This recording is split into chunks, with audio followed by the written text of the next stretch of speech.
Good morning. Good morning. Oh, now we both have our ring light bouncing off us. What a bizarro morning it's been, Dr. Mary. It's been odd. Well, we had to move back to our old spot because we're having some work done in the house. Who cares? Whatever. We're here. But we've tried every spot in the house practically.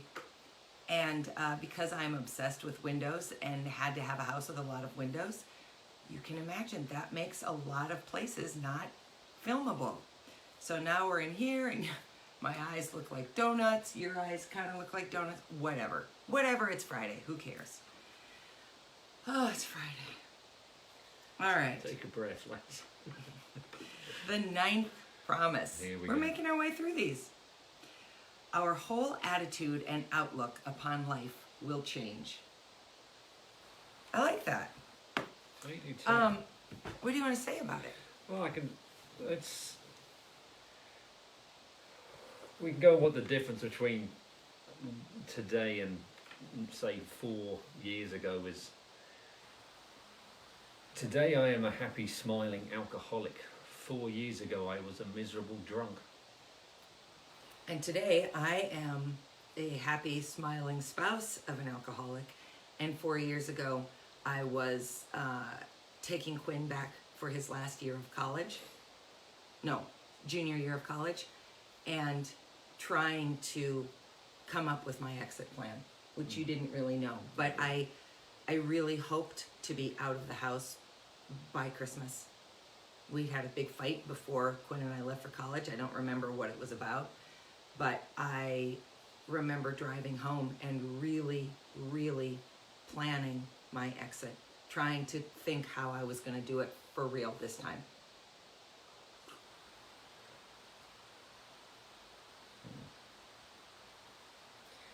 Yeah, so, your outlook on life does change. I was mired in this little world of,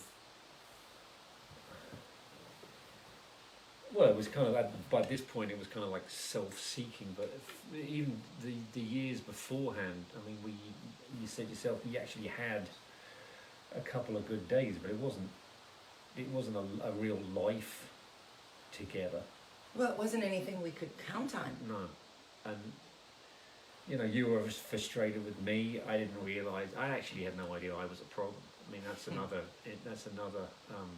part of this disease and one of the symptoms of it. And one of the good things about going to AA and talking about it is you really do realize you're not alone, because you're suddenly in a room full of people. In fact, we had dinner with some really good friends of ours who actually, he commented that when he got back from one of his AA meetings, he turned to his wife and said, "See, we all do this." Mm-hmm. It weirdly makes you feel better that you're not alone. And it's a good understanding of what is actually the matter with you. Yes, it's something you have to work on, but you're not alone in having to work on it. And that's another thing, your outlook on life changing. I did feel alone. I mean, and it was terribly my own fault. I'd driven you away. It was driving you away. I don't know that it matters whose fault it is. I'd driven myself to despair, not even really knowing or actually really caring. We were, they say one of the biggest arguments for couples is money. And where was all ours going? Well, it was going to a liquor store. Well, not all of it, but a lot of it. A lot of it was going to a liquor store, and I was, lying about that. And not knowing how to get out of that. So, as your outlook on life will change, yes, completely. I have never been happier. Almost since the day I woke up. Well, I wouldn't say the day I woke up or was brought out of the coma I was in, because I was still kind of clueless for a couple of days. But even the horrible aspect, I went into rehab on my 47th birthday. And the lass at Prairie St. John, when I said, she said, date of birth. I said, well, today, 1970. She said, oh, happy birthday. And she said to me, next year is going to be better. Yeah. And I just looked at her and thought, well, whatever. That woman was right. my 48th, my 49th, and my 50th birthdays have been spectacular.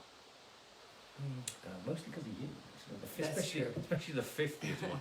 We'll have to do a blog on just my 50th birthday party. Yes, we will. But it is a change of attitude. It's a change of life, and it is amazing.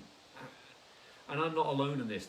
Everyone has the, I can't look at a commercial for alcohol, or I can't do this, or I can't do that. But their life as a whole, they will admit, is way better. My life is actually a lot better.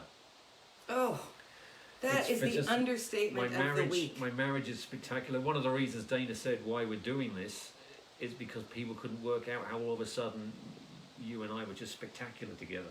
Because I am now a happy, smiling alcoholic.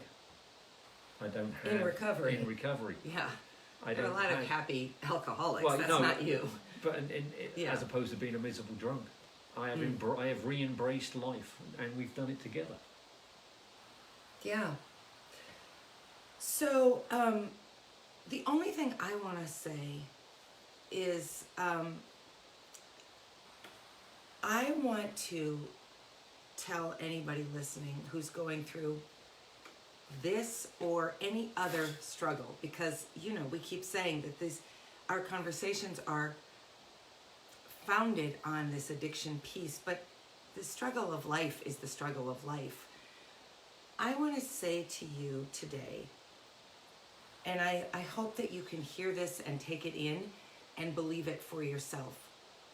I want to say to you that I think you're doing the best you can do today. I believe that you are.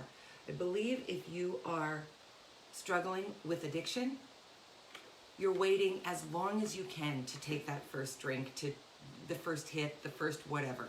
I think you waited as long as you could.